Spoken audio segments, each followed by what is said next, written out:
Chapter 116, Lanevus's Child. Christina didn't notice the seer's blank look.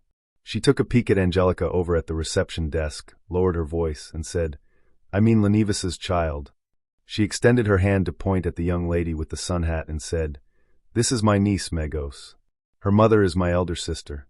I'm very sorry and regretful that I thought Lanevus was an outstanding young man back then, and I introduced Megos to Lanevus, who was single. Then they became lovers. Megos' parents were happy with Lanevus at first too. They planned to pour all their savings into the steel company after they got engaged. Luckily, before that happened, Lanevus ran away. Their family didn't encounter any life-threatening losses. Unfortunately, my sister and brother-in-law have to explain to their relatives and friends why the engagement ceremony will be cancelled, and they have to worry about the child that Megos is bearing. We believe in the God of steam and machinery. We are not believers of Lord of Storms. We don't believe in chastity before marriage. We don't blame Megos and even pity her. However, the existence of the child does make things difficult, especially since he has such a father. He took advantage of people both financially and sexually." Klein looked towards Megos, who was standing quietly next to her. He then realized that the lady was quite a beauty. She had a bright forehead, long blonde hair, and a pair of big eyes just like Christina's. She looked depressed yet calm, and her lips were tightly pursed together. What an infuriating swindler, and he even got away successfully. Klein cursed at Lanevus and said after some thought, "If it was a child that is already born, I do have a way to divine Lanevus's whereabouts using the child as an aid. But unfortunately, this would require us to wait a few months. Yes, this might be a reflection of the divination result earlier. Be patient and wait persistent without being greedy, then there will be an opportunity of seeing the sunlight." "A few months," Christina mumbled to herself as she shook her head. "No, after such a long period of time, even if we find Lanevus, we wouldn't be able to get back our money." She looked sideways at Megos. Her voice lowered unconsciously as she asked, "Do you have anything that Lanevus carried around before?" "No," Megos answered clearly yet gently. "Would the ring he gave me count? It must be something that he carried for a very long time." Klein shook his head.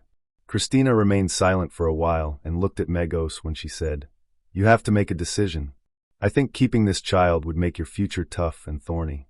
Are you going to tell him that his father was a swindler and took away many people's money, including his mother's? Time to head to the clinic, to the hospital. Plus, this could help us to find Lanevus, to get what we lost." Hey, isn't such divination a little hardcore? It was not Klein's place to involve himself in the family matters of others. So he could only wait patiently by the side as he lampooned inwardly from time to time. Megos lowered her head and looked down. She didn't speak for quite a while. Then, she touched her stomach and revealed a gentle smile. "He is different from his father. He will be a considerate and likable child. He will kick me lightly every day, telling me his mood. He will even hum a song, whistle, and use music to help me sleep." Klein heard and suddenly felt something amiss. The former part of what Megos said seemed to be normal, but the latter part was like the ravings of a madwoman. Did she have a mental problem due to the incident? Klein raised his right hand to his glabella. He pretended to massage it to ease his weariness. Just then, Megos suddenly turned around and walked towards the door, leaving only one sentence. "Maybe his father will come back in secret after he is born, keeping a part of the money for his child." Klein never expected she would respond like that, and he was momentarily taken aback that he forgot to activate his spirit vision. Then, he watched helplessly as Megos left the club and walked down the stairs. Christina let out a sigh and said, "Sorry, Mr. Moretti. Sorry to bother you. We will look for one of Lanevus's personal items that he carried with him all the time." Klein nodded indiscernibly. He watched her walk downstairs and sighed as he shook his head. The next morning, Klein entered Blackthorn Security Company, greeted Roseanne, and asked, "Where's today's newspaper?" The sweet brown-haired girl Roseanne sized him up and said, puzzled, "Klein, you're so weird." "Why?" Klein asked in reply, smiling. Roseanne rolled her eyes and said, "You always read the newspapers during noon break because you have mysticism lessons in the morning. Old Neil is already waiting for you in the armory.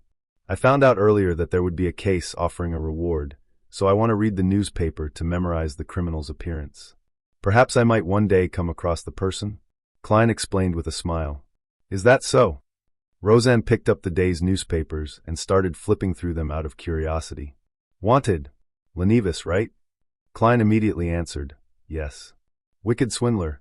He stole about 10,000 pounds. Roseanne read carefully for nearly 20 seconds before cursing suddenly in rage.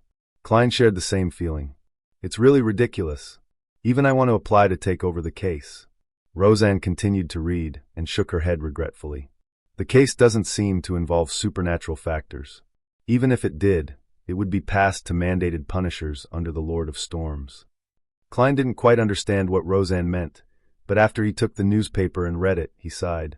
Yeah, there were so many people cheated.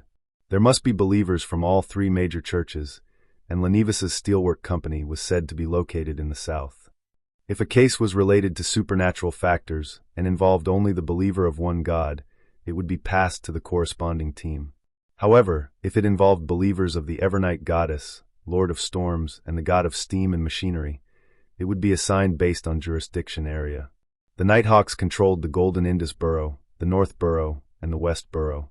The mandated punishers controlled the East Borough, South Borough, and the port, while the Machinery Hivemind Troop was responsible for the university and suburb areas. As he flipped through the newspapers, Klein memorized Lanevus's appearance. He had a plump forehead, black hair, brown eyes, and a pair of spectacles with almost round lenses. He smirked faintly, looking as though he was mocking everyone. Besides that pair of spectacles, Lanevus didn't seem to have any obvious traits and looked really ordinary. He chatted with Rosen casually, then passed through the partition, in preparation to head underground. Then, he saw the pale and cold corpse collector Fry and the white-haired black-eyed author Sikatron exiting the recreation room and turning towards him.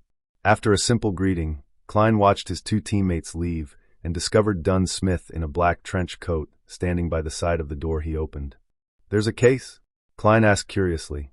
At that time of day, there wouldn't be 2 Nighthawks heading out together for no reason. Dunn looked over with his gray eyes. He nodded and smiled. "There seems to be a paranormal incident in West Borough. I've sent Sika and Fry to check on it, but you don't have to worry about that. Until you master combat techniques, I don't intend to send you on any missions.